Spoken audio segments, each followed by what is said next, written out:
10. Stage 1. Hull landed shortly after noon. The hot test part of the day.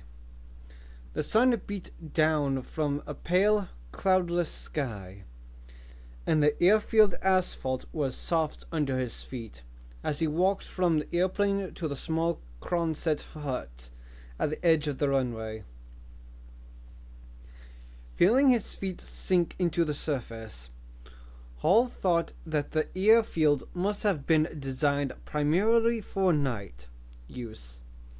At night, it would be cold, the asphalt solid.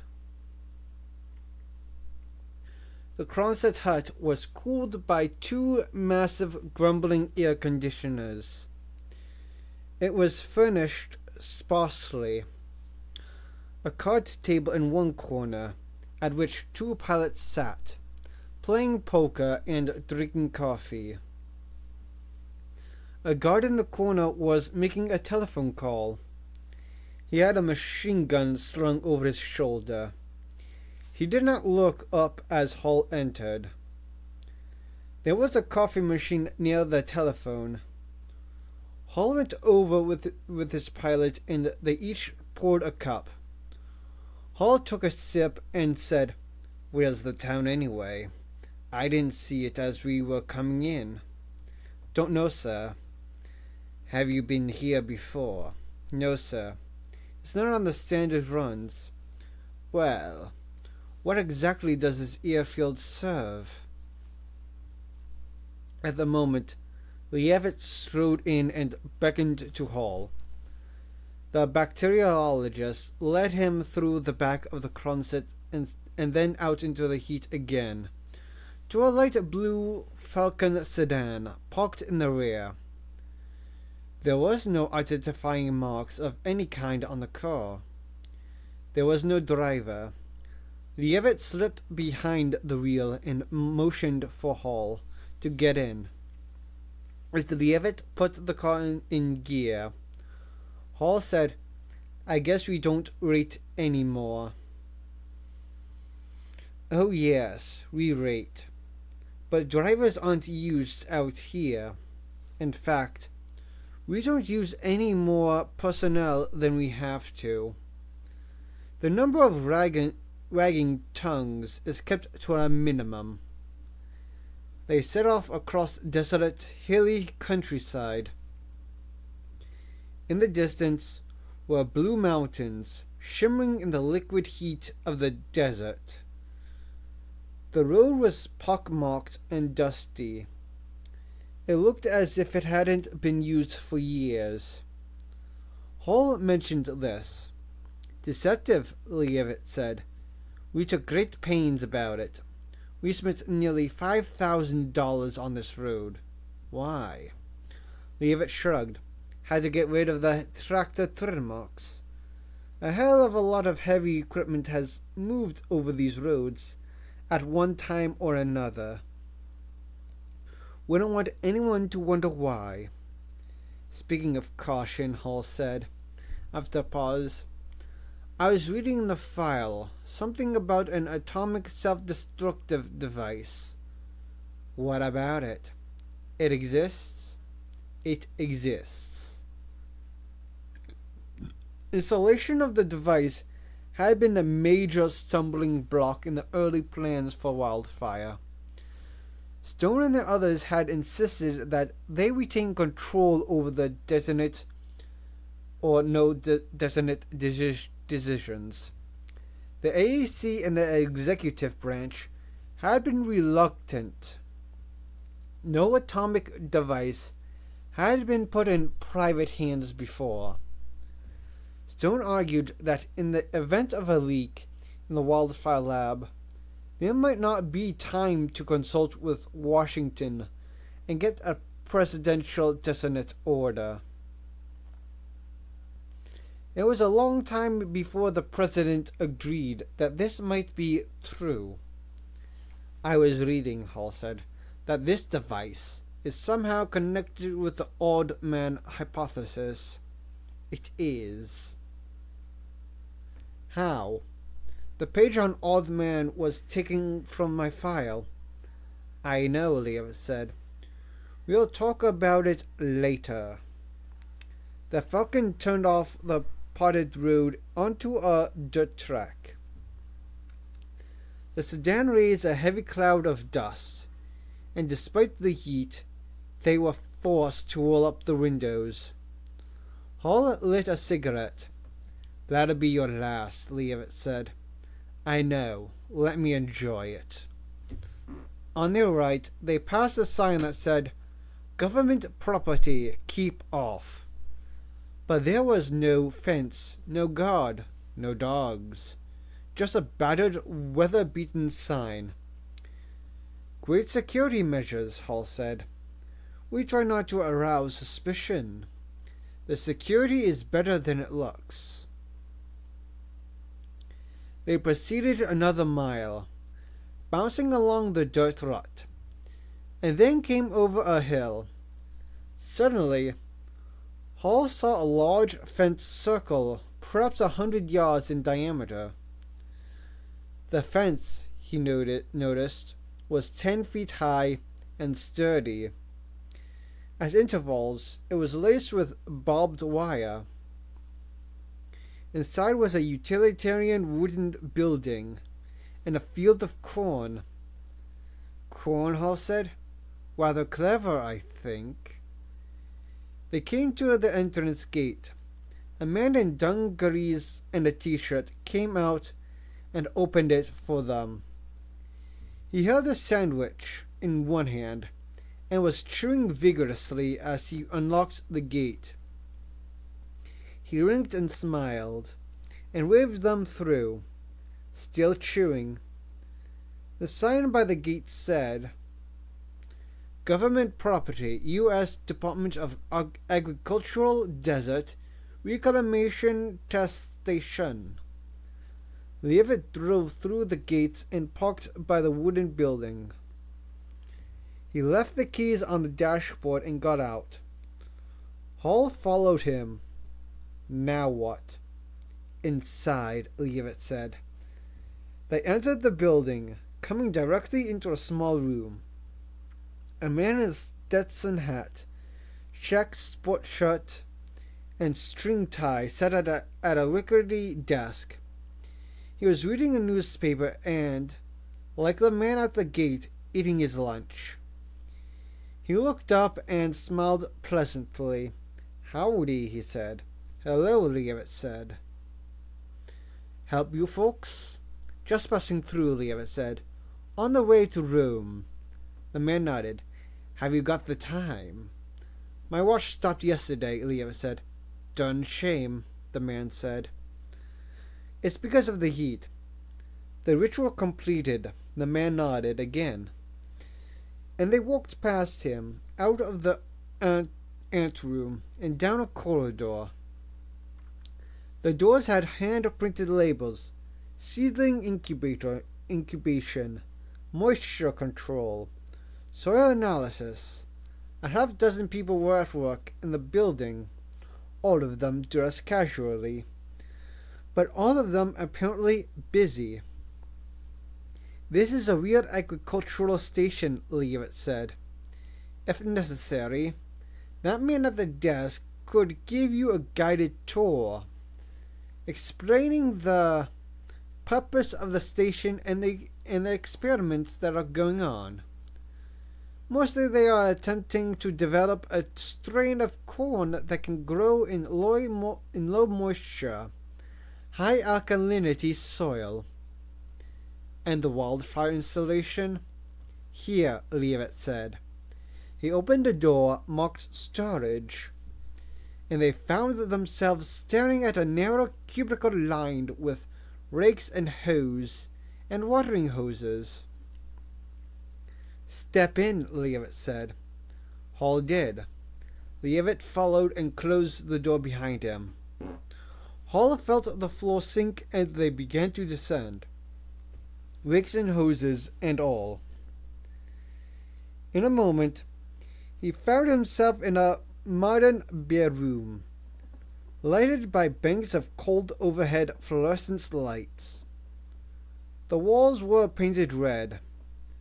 The only object in the room was a rectangular, waist-high box that reminded Hall of a podium. It had a glowing green glass top. "Step up to the analyzer," Leavitt said. "Place your hands flat on the glass, palms down." Hall did. He felt a faint tingling in his fingers. And then the machine gave a buzz. "All right, step back." Leavitt placed his hands on the box, waited for the buzz, and then said, "Now we go over here. You mentioned the security arrangements. I'll show them to you before we enter Wildfire." He nodded to a door across the room. What was that thing? "Finger and palm print analyzer," Leavitt said. "It is fully automatic. Reads a composite of 10,000 demographic lines, so it can't make a mistake. In its storage banks, it has a record of the prints of everyone clear to enter Wildfire." Leavitt pushed through the door. They were faced with another door, marked "Security," which slid back noiselessly. They entered a darkened room in which a single man sat before banks of green dials. "Hello, John," Leavitt said to the man. "How are you?" "Good, Dr. Leavitt. Saw you come in." Leavitt introduced Hall to the security man, who then demonstrated the equipment to Hall. There were the man explained, 2 radar scanners located in the hills overlooking the installation. They were well concealed but quite effective.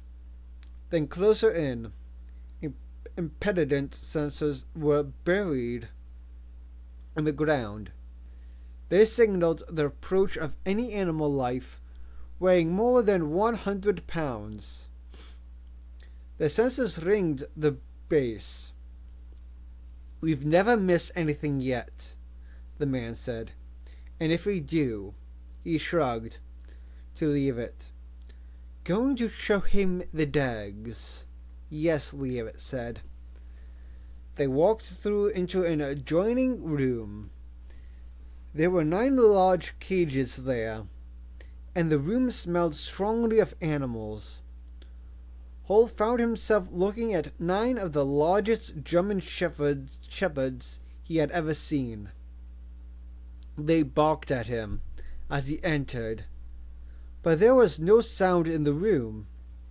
He watched in astonishment as they opened their mouths and threw their heads forward in a barking motion. No sound. "These are army-trained sentry dogs," the security man said. "Bred for viciousness.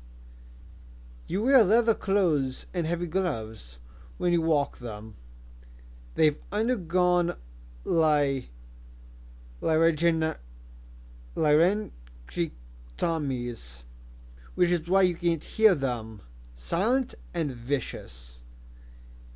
Hall said, "Have you ever used them?" "No," the security man said.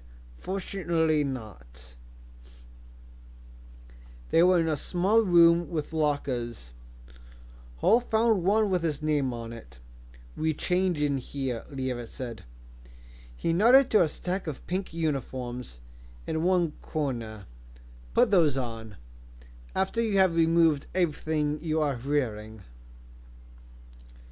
Hall changed quickly. The uniforms were loose-fitting, one-piece suits that zipped up the side. When they had changed, they proceeded down a passageway. Suddenly, an alarm sounded and a gate in front of them slid closed abruptly. Overhead, a white light began to flash. Hall was confused, and it was only much later that he remembered.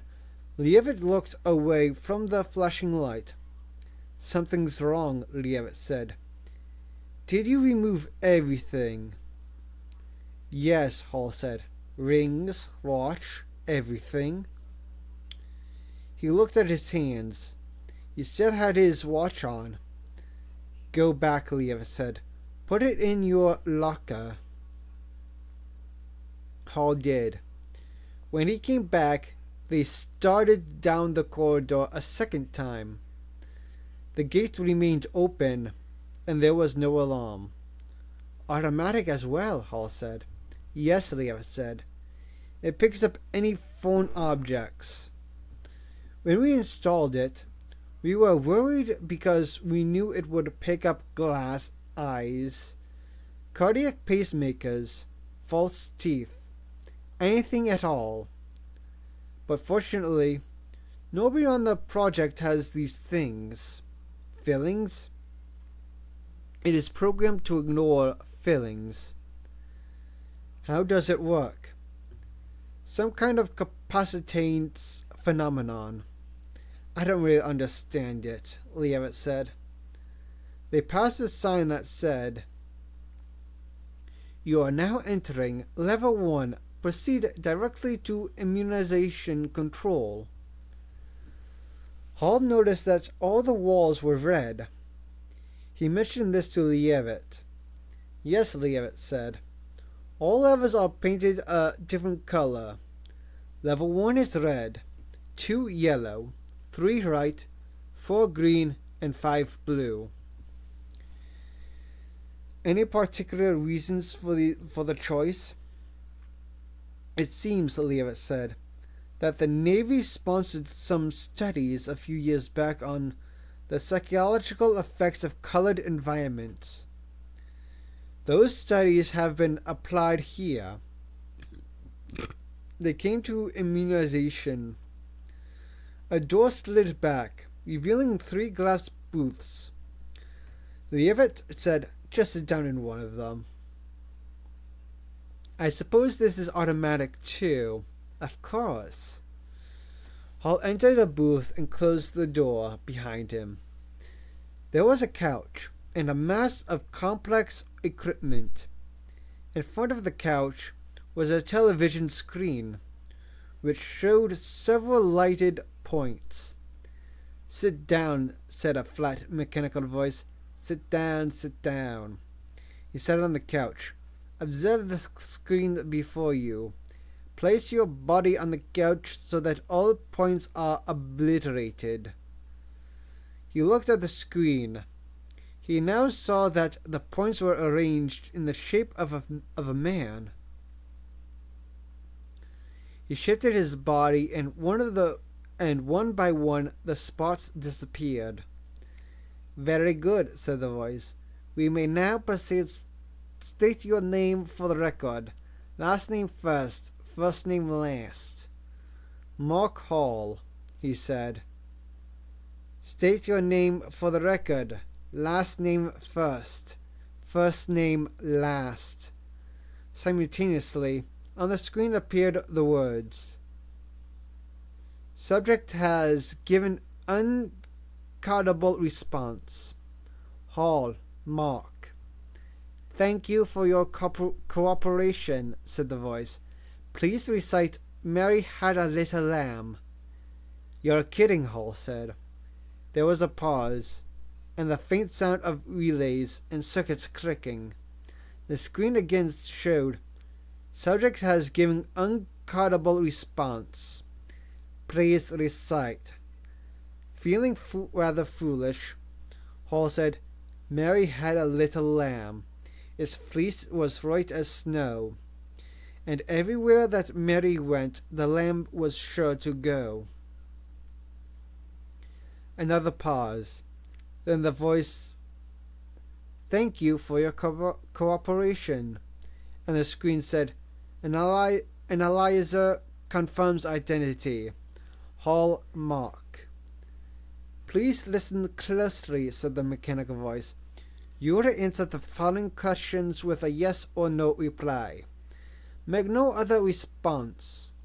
Have you received a smallpox vaccination within the last 12 months? Yes. Diphtheria? Yes.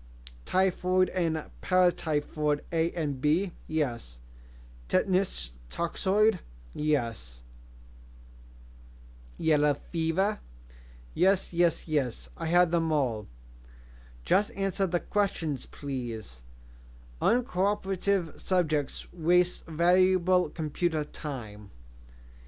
Yes, Hall said, subdued. When he had joined the wildfire team, he had undergone immunizations for everything imaginable, even plague and cholera,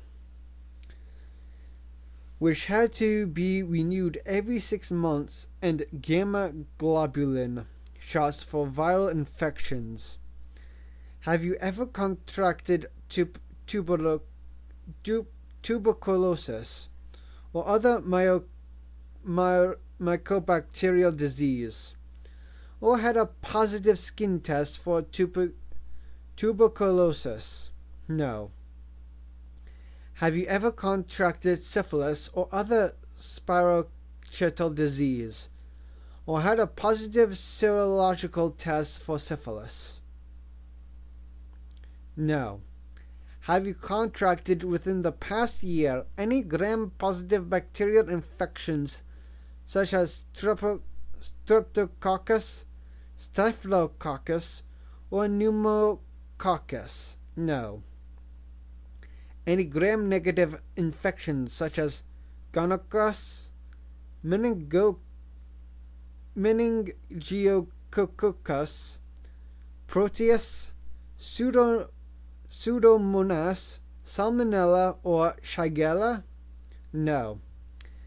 Have you contracted any recent or past fungal infections, including blastomycosis, histoplasmosis, or coccidioidomycosis, or had a positive skin test for any fungal disease? No.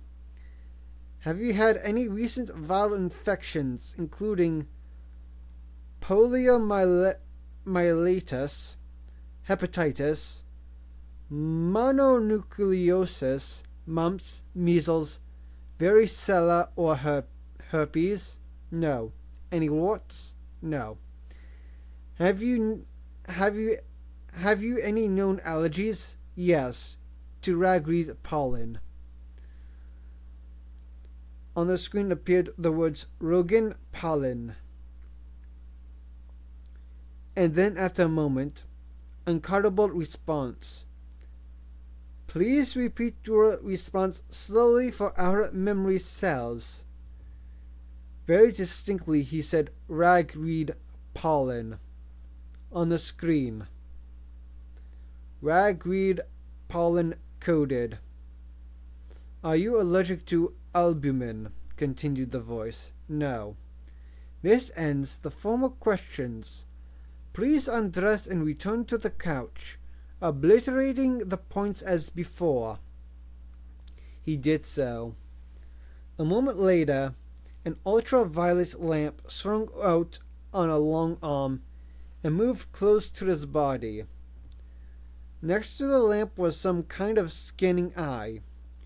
Watching the screen, he could see the computer print of the scan, beginning with his feet. This is a scan for fungus, the voice announced.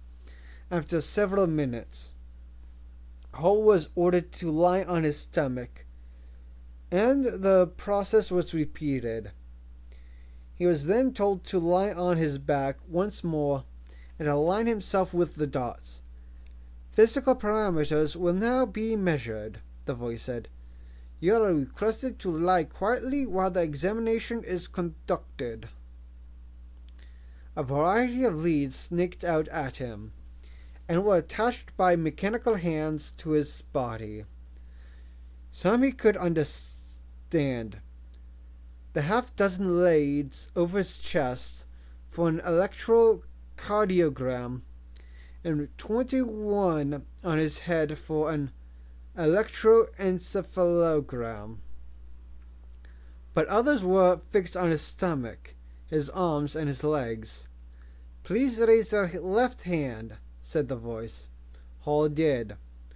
From above, a mechanical hand came down, with an electric eye fixed on either side of it. The mechanical hand examined Hall's. Place your hand on the board to the left. Do not move. You will feel a slight prick as the intravenous needle is inserted. Hall looked over at the screen. It flashed a color image of his hand, with the veins showing in a pattern of green against a blue background. Obviously, the machine worked by sensing heat. He was about to protest when he felt a brief sting. He looked back. The needle was in. Now then, just lie quietly. Relax. For 15 seconds, the machinery whirled and clattered. Then the leads were withdrawn. The mechanical hands placed a neat band-aid over the intravenous puncture. This completes your physical parameters, the voice said. Can I get dressed now? Please sit up with your right shoulder facing the television screen. You will receive pneumatic injections. A gun with a thick cable came out of one wall, pressed up against the skin of his shoulder, and fired. There was a hissing sound and a brief pain. Now you may dress, said the voice. Be advised that you may feel dizzy for a few hours. You have received boosters, immunizations, and Gamma G. If you feel dizzy, sit down. If you suffer systematic effects such as nausea, vomiting, or fever, report at once to level control. Is that clear? Yes. The exit is to your right. Thank you for your cooperations. This recording is now ended. Hall walked with Leavitt down a long red corridor. His arm ached from the injection. That machine, Hall said. You'd better not let the AMA find out about it. We haven't, Leavitt said. In fact, the electronic body analyzer had been developed by Sandyman Industries in 1965 under a general government contract to produce body monitors for astronauts in space. It was understood by the government at the time that such a device, though expensive at a cost of $87,000 each, would eventually replace the human physician as a diagnostic instrument. The difficulties for both doctors and patients of adjusting to this new machine were recognized by everyone. The government did not plan to release the EBA until 1971, and then only to certain large hospital facilities. Walking along the corridor, Hall noticed that the walls were slightly curved. Where exactly are we? On the perimeter of level 1. To our left are all the laboratories. To the right is nothing but solid rock. Several people were walking in the corridor. Everyone wore pink jumpsuits. They all seemed serious and busy. Where are the others on the team? Hall said. Right here, Leavitt said. He opened a door marked Conference 7, and they entered a room with a large hardwood table. Stone was there, standing stiffly erect and alert, as if he had just taken a cold shower. Alongside him, Burton, the pathologist, somehow appeared sloppy and confused. and there was a kind of tired fright in his eyes. They all exchanged greetings and sat down. Stone reached into his pocket and removed 2 keys. One was silver, the other red. The red one had a chain attached to it. He gave it to Hall. "Put it around your neck," he said. Hall looked at it. "What's this?" Leavitt said, "I'm afraid Muck is still unclear about the odd man. I thought that he would read it on the plane. His file was edited." "I see." Stone turned to Hall. "You know nothing about the odd man." "Nothing," Hall said, frowning at the key.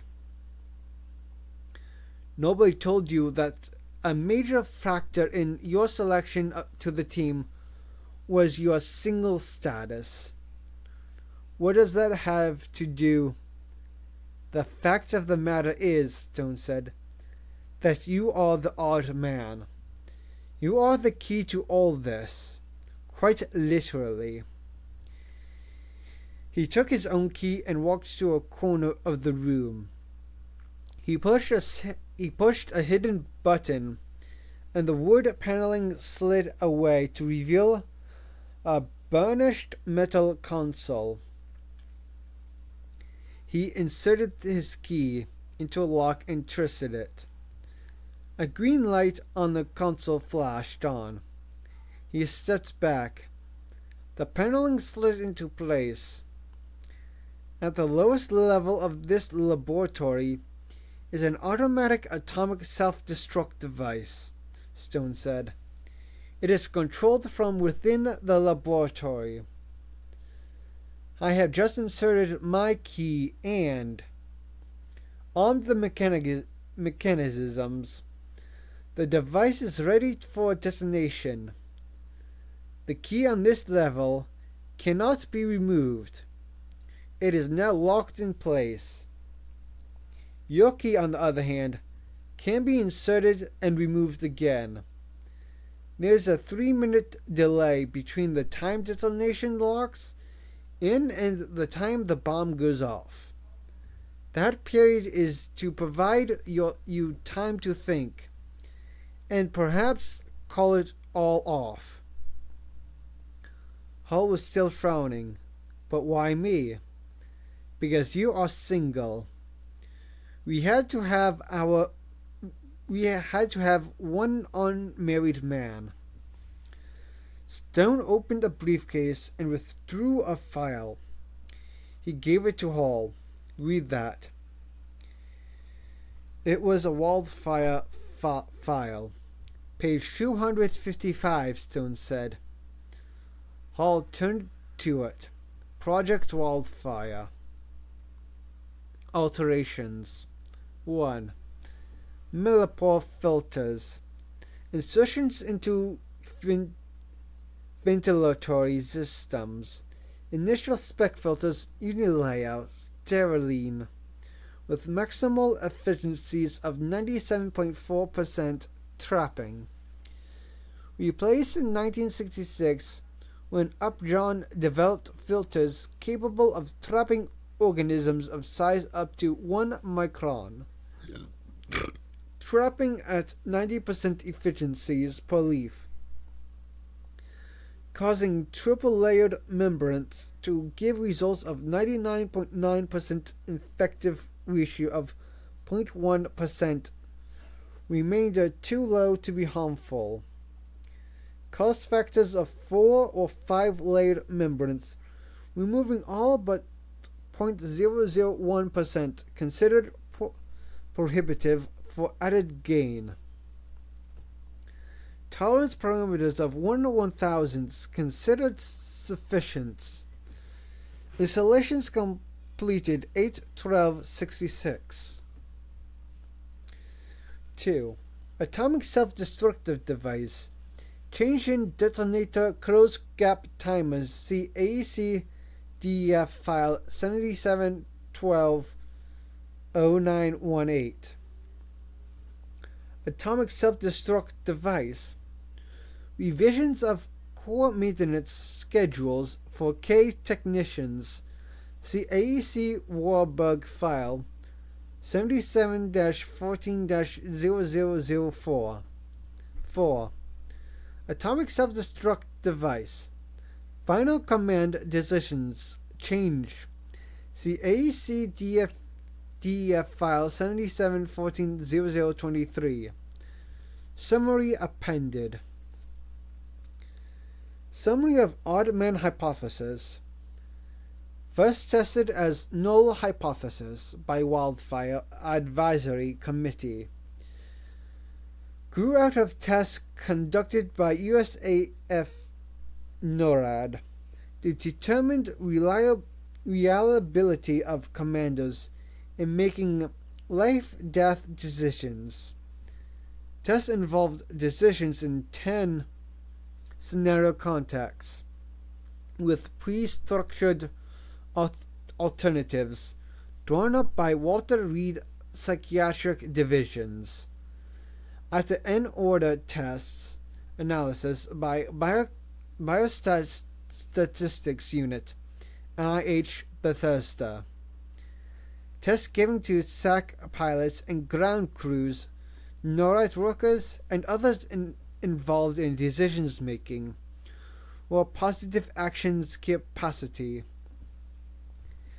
10 scenarios drawn up by Hudson Institute. Subjects required to make yes-no decisions in each case. Decisions always involved thermonuclear or chem-bio destructions of enemy targets. Data on 7420 subjects tested by H1H2 program for multifactorial analysis of variance. Later tests by ANOVA program. Final discriminations by ClassIF program. NIH Biostat summarizes this program as follows. It is the object of this program to determine the effectiveness of assigning individuals to distinct groups on the basis of scores which can be quantified. The program produces group contours and probability of classifications for individuals as a control of data. Program prints mean scores for groups contour confidence limits and scores of individual test subjects. KG Borgrand, PhD, NIH. Results of Odd Man Study. The study concluded that married individuals performed differently from single individuals on several parameters of the tests. Hudson Institute provided mean answers, i.e., theoretical right decisions made by computer on basis of data given in scenario. Conformance of study groups to these right answers produce an index of effectiveness, a measure of the extent to which correct decisions were made. Group index of effectiveness: married males 0.343, married females 0.399, single females 0.402, single males 0.824. The data indicated that married men choose the correct decisions only once in 3 times, while single men choose correctly 4 out of 5 times. The group of single males was then broken down further in search of highly accurate subgroups within that classifications group. Index of effectiveness. Single males total 0.824. Military commissioned officers 0.655.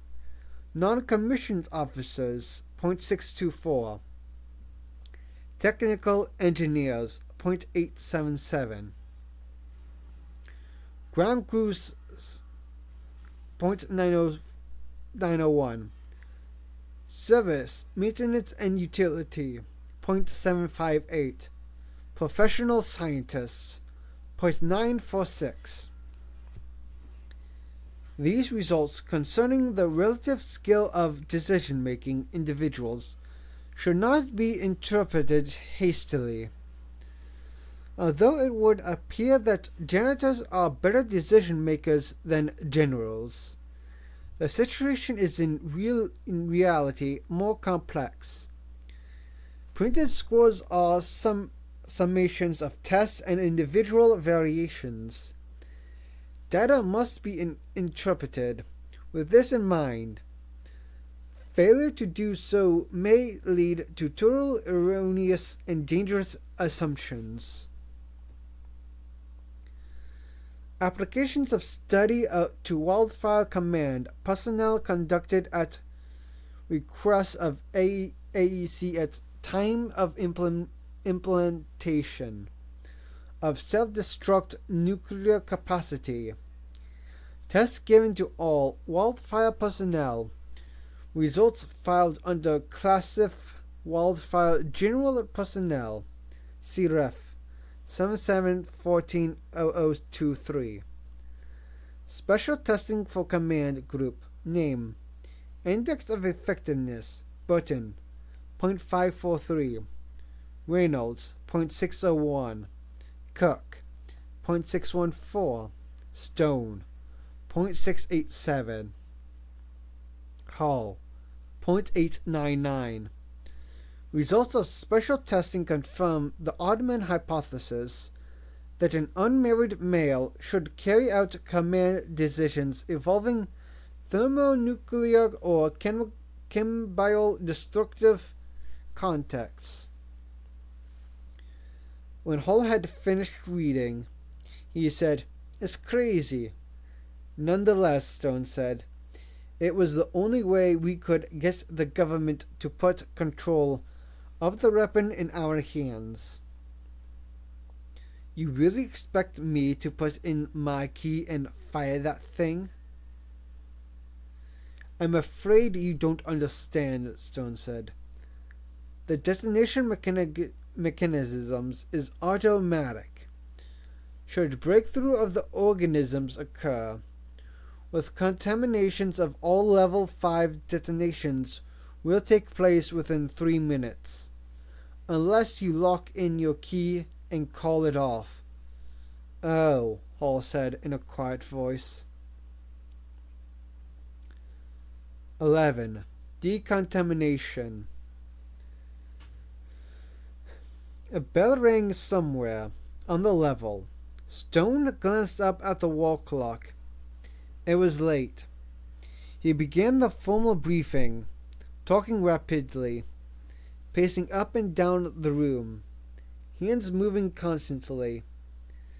"As you know," he said, "we are on the top level of a 5-story underground structure. According to protocol, it will take us nearly 24 hours to descend through the sterilizations and decontaminations procedures to the lowest level. Therefore, we must begin immediately. The capsule is already on its way." He pressed a button on a console at the head of the table, and a television screen glowed to life, showing the cone-shaped satellite in a plastic bag, making its descent. It was being cradled by mechanical hands. "The central core of this circular building," Stone said, "contains elevators and service units, plumbing, wiring, that sort of thing. That is where you see the capsule now. It will be deposited shortly in a maximum sterilization assembly on the lowest level." He went on to explain that he had brought back 2 other surprises from Piedmont. The screen shifted to show Peter Jackson lying on a litter with intravenous lines running into both arms. This man apparently survived the night.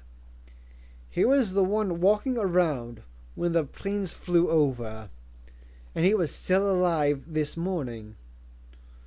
What's his status now? Uncertain, Stone said. He is unconscious and he was vomiting blood earlier today. We've started intravenous dextrose to keep him fed and hydrated until we can get down to the bottom. Stone flicked a button and the screen showed the baby. It was howling, strapped down to a tiny bed. An intravenous bottle was running into a vein in the scalp. This little fellow also survived last night, Stone said. So we brought him along. We couldn't really leave him, since a Directive 712 was being called. The town is now destroyed by a nuclear blast. Besides, he and Jackson's are living clues which may help us unravel this mess. Then, for the benefit of Hall and Leavitt, the two men disclosed what they had seen and learned at Piedmont. They reviewed the findings of rapid death, the bizarre suicides, the clotted arteries, and the lack of bleeding. Hall listened in astonishment. Leavitt sat shaking his head. When they were through, Stone said, "Questions?" "None that won't keep," Leavitt said. "Then let's get started," Stone said.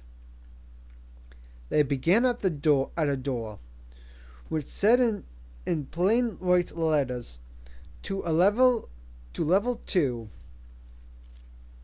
It was innocuous, straightforward, almost mundane sign.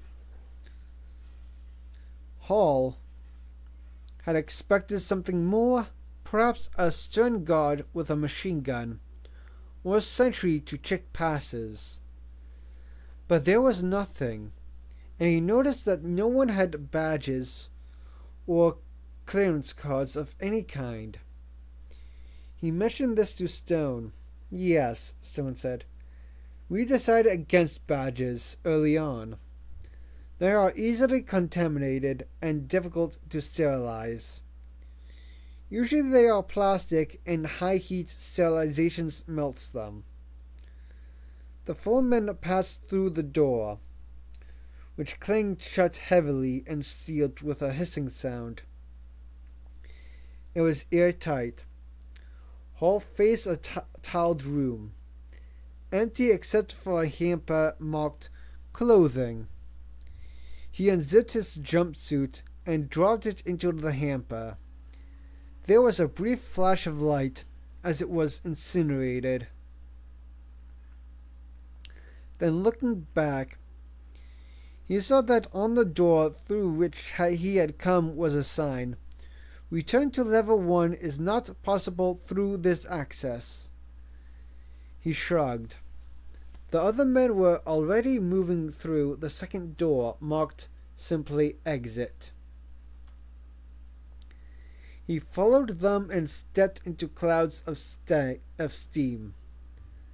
The odor was peculiar, a faint woodsy smell that he guessed was scented disinfectant.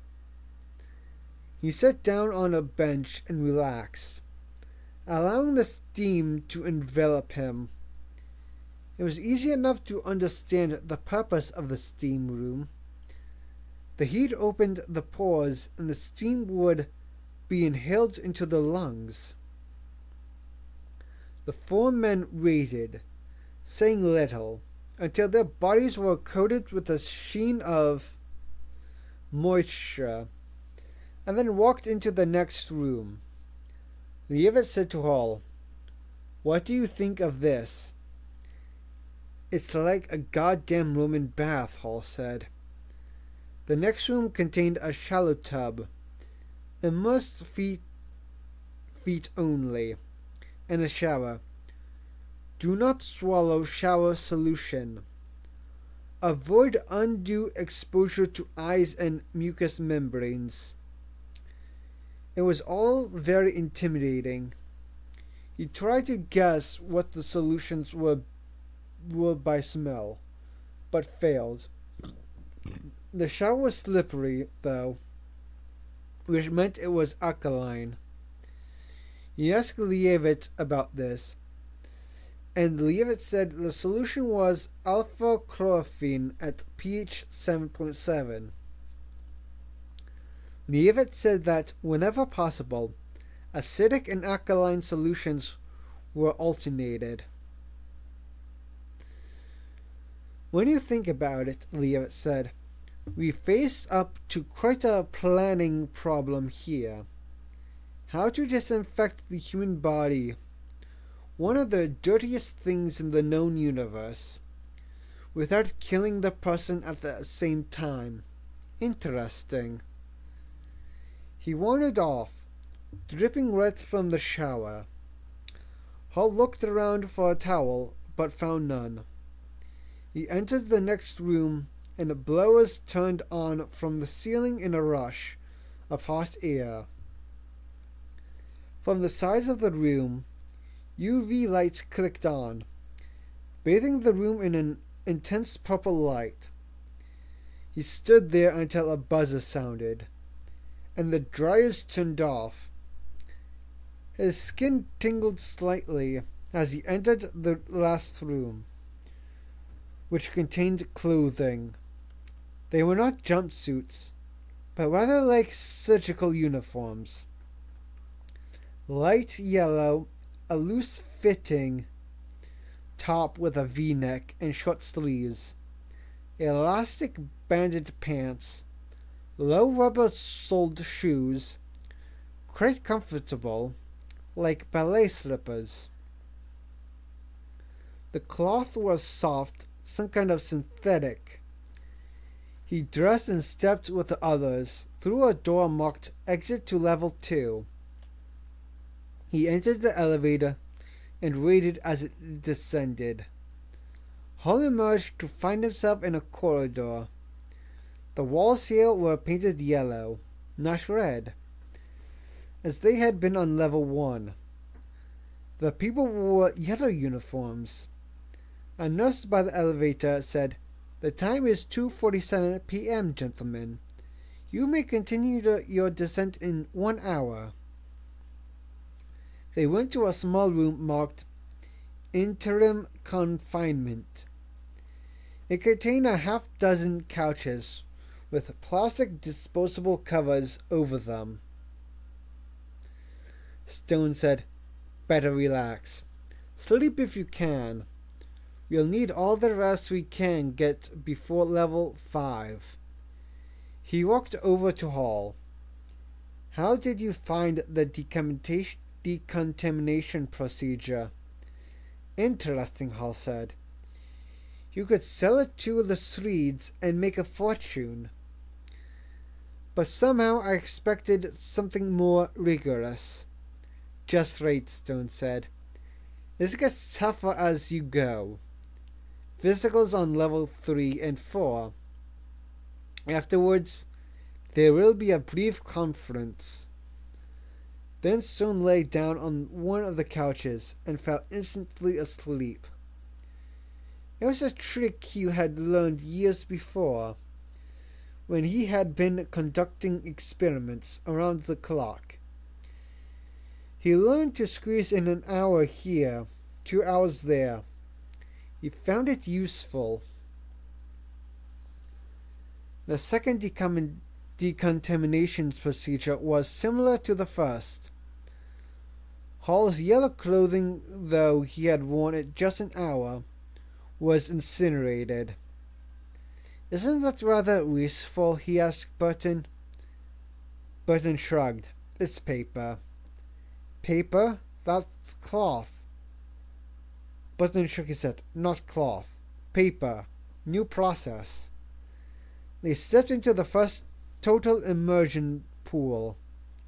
Instructions on the wall told Hall to keep his eyes open underwater.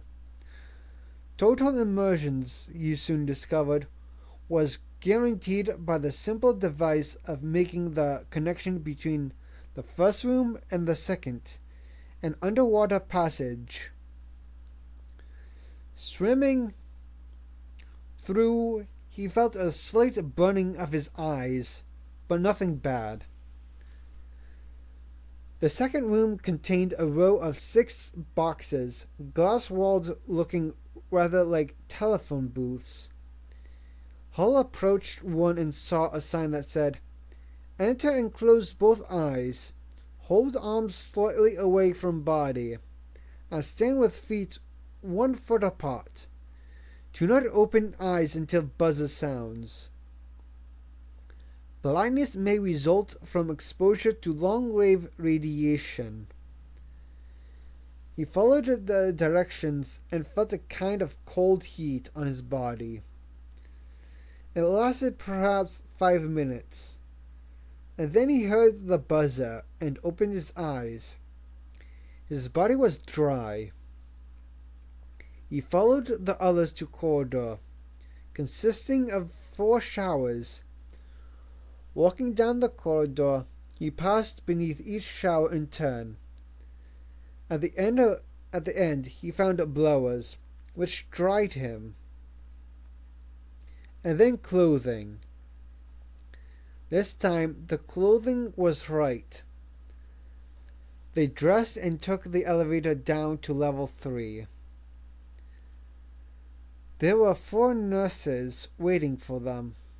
One took Hall to an examination room. It turned out to be a 2-hour physical examination, given not by a machine, but by a blank-faced, thorough young man. Hall was annoyed and thought to himself that he preferred the machine. The doctor did everything, including a complete history, birth, education, travel, family history, past hospitalizations, and illnesses, and an equally complete physical. Hall became angry. It was all so damned unnecessary. But the doctor shrugged and kept saying, "It's routine." After 2 hours, he rejoined the others and proceeded to level 4. 4 total immersions paths, 3 sequences of ultraviolet and infrared light, 2 of ultrasonic vibrations, and then something quite astonishing at the end. A steel-walled cubicle with a helmet on a peg. The sign said, "This is an ultra-flash apparatus to protect head and facial hair. Place metal helmet securely on head, then press button below." Hall had never heard of ultra-flash, and he followed directions, not knowing what to expect.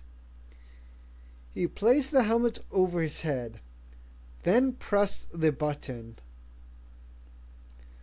There was a single brief dazzling burst of bright light, followed by a wave of heat that filled the cubicle.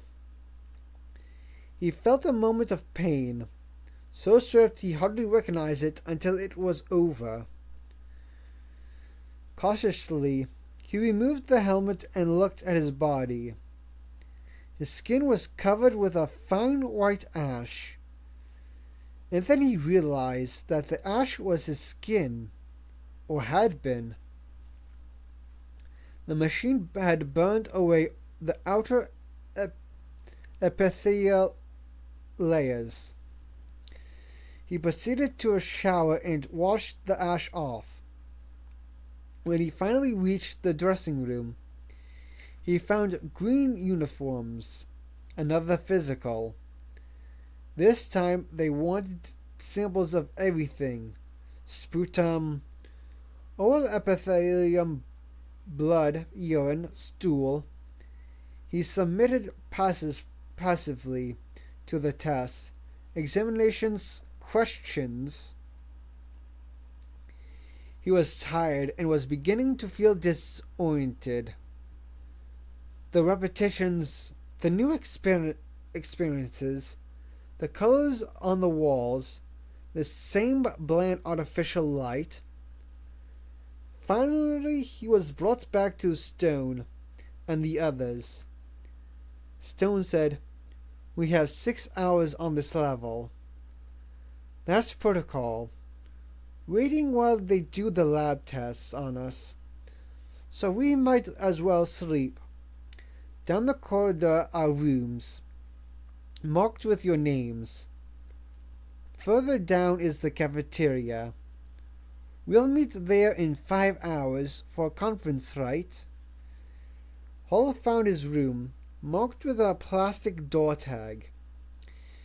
He entered, surprised to find it quite large. He had been expecting something the size of a Pullman cubicle, but this was bigger and better furnished. There was a bed, a chair, a small desk, and a computer console with built-in TV set. He was curious about the computer, but also very tired. He lay down on the bed and fell asleep quickly. Burton could not sleep. He lay in his bed on level 4 and stared at the ceiling, thinking. He could not get the image of that town out of his mind, or those bodies, lying in the street without bleeding. Burton was not a hematologist, but his work had involved some blood studies. He knew that a variety of bacteria had effects on blood. His own research with Staphylococcus, for example, had shown that this organism produced 2 enzymes that altered blood. One was the so-called exotoxin, which destroyed skin and dissolved red cells. Another was a coagulus, which coated the bacteria with protein to inhibit destruction by right cells. So it was possible that bacteria could alter blood, and it could do it many different ways. Strep produced an enzyme, streptokinase, that dissolved coagulated plasma. Clostridia and pneumococci produced a variety of hemolysis that destroyed red cells. Malaria and MB also destroyed red cells by digesting them as food. Other parasites did the same thing. So it was possible. But it didn't help them in finding out how the scoop organisms worked. Burton tried to recall the sequence for the blood clotting. He remembered that it operated like a kind of waterfall. One enzyme was set off and activated, which acted on a second enzyme, which acted on a third, the third on a fourth, and so on, down through 12 or 13 steps, until finally blood clotted. And vaguely he remembered the rest, the details, all the intermediate steps, the necessary enzymes, the metals, ions, local factors. It was horribly complex. He shook his head and tried to sleep. Leavitt, the clinical microbiologist, was thinking through the steps and isolations and identifications of the causative organism. He had been over it before. He was one of the original founders of the group, one of the men who developed the life analysis protocol. But now, on the verge of putting that plan into effect, he had doubts. 2 years before sitting around after lunch, talking speculatively, it had all seemed wonderful. It had been an amusing intellectual game. Then, a kind of abstract test of wits. But now, faced with a real agent that caused real and bizarre deaths, he wondered whether all their plans would prove to be so effective and so complete as they once thought. The first steps were simple enough. They would examine the capsule minutely and culture everything onto growth media. They would be hoping like hell to come up with an organisms that they could work with, experiment on, and identify. And after that, attempt to find out how it attacked. There was already the suggestion that it killed by clotting the blood. If that turned out to be the case, they had a good start. But if not, they might waste valuable time following it up. The example of cholera came to mind. For centuries, men had known that cholera was a fatal disease, and that it caused severe diarrhea, sometimes producing as much as 30 quarts of fluid a day. Men knew this, but they somehow assumed that the lethal effects of the disease were unrelated to the diarrhea. They searched for something else, an antidote, a drug, a way to kill the organisms.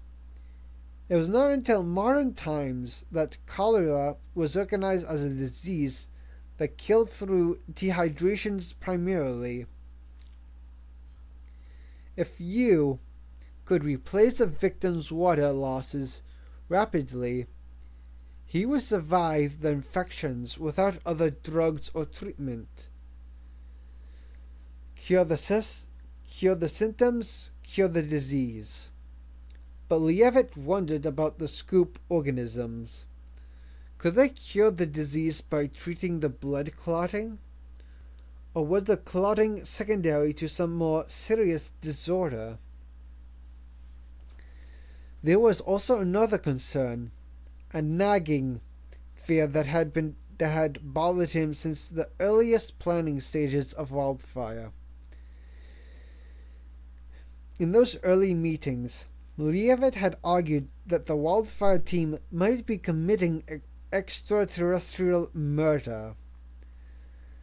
Lievit had pointed out that all men, no matter how scientifically objective, had several built-in biases when discussing life. One was the assumption that complex life was larger than simple life. It was certainly true on the Earth. As organisms became more intelligent, they grew larger, passing from the single-celled stage to multicellular creatures, and then to larger animals with differentiated cells, working in groups called organs. On Earth, the trend had been toward larger and more complex animals. But this might not be true elsewhere in the universe. In other places, life might progress in the opposite directions, toward smaller and smaller forms, just as modern human technologies had learned to make things smaller. Perhaps highly advanced evolutionary pressures led to smaller life forms. There were distinct advantages to smaller forms, less consumptions of raw materials, cheaper spaceflight, fewer feeding problems. Perhaps the most intelligent life forms on a distant planet was no larger than a flea, perhaps no larger than a bacterium. In that case, the Wildfire Project might be committed to destroying a highly developed life form without ever realizing what it was doing. This concept was not unique to Leavitt. It had been proposed by Merton at Harvard and by Chalmers at Oxford. Chalmers, a man with a keen sense of humor, had used the example of a man looking down on a microscope slide and seeing the bacteria formed into the words, "Take us to your litter." Everyone thought Chalmers' idea highly amusing. Yet Leavitt could not get it out of his mind, because it just might turn out to be true. Before he fell asleep, Stone thought about the conference coming up and the business of the meteorite. He wondered what Nagy would say or Kopp if they knew about the meteorite. Probably, he thought, it would drive them insane. Probably it will drive us all insane. And then he slept. Delta Sector was the designation of 3 rooms on level 1 that contained all communications facilities for the wildfire installations. All intercom and visual circuits between levels were routed through there, as were cables for telephone and teletype from the outside. The trunk lines to the library and the central storage unit were also regulated by Delta Sector. In essence, it functioned as a giant switchboard, fully computerized. The 3 rooms of Delta Sector were quiet. All that could be heard was the soft hum of spinning tape drums and the muted clicking of relays. Only one person worked here. A single man sitting at a console, surrounded by the blinking lights of the computer. There was no real reason for the man to be there. He performed no necessary functions. The computer was self-regulating, constructed to run check patterns through their circuits every 12 minutes. The computers shut down automatically if there was an abnormal reading. According to protocol, the man was required to monitor MCN communications, which were signaled by the ringing of a bell on the teleprinter. When the bell rang, he notified the 5-level command centers that the transmissions was received. He was also required to report any computer dysfunctions to Level 1 command, should that unlikely event occur.